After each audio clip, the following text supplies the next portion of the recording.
இன்னைக்கு என்ன வச்சுக்கோங்க, என்னத்துக்கு தக்கன்னு பார்த்தீங்கன்னா இன்னைக்கு நம்ம வீட்டில் மட்டன் பிரியாணி.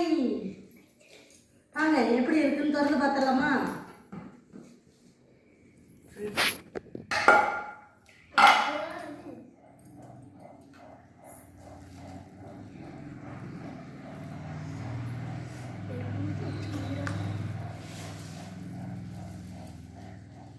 நல்லா சூப்பராக வந்திருக்கு பாருங்க. பார்க்கும்போது சூப்பராக சாப்பிட்றலான்னு இருக்குது. இது சிக்கன் குழம்பு. அடுத்தது சிக்கன் வறுவல். நல்ல காரசாரமாக பெப்பர் போட்டு செஞ்சுருக்கு. அடுத்தது பார்த்திங்கன்னா மசாலா முட்டை.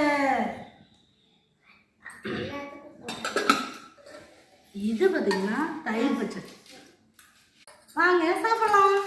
மறக்காத லைக் பண்ணுங்கள், ஷேர் பண்ணுங்கள், சப்ஸ்கிரைப் பண்ணிடுங்க.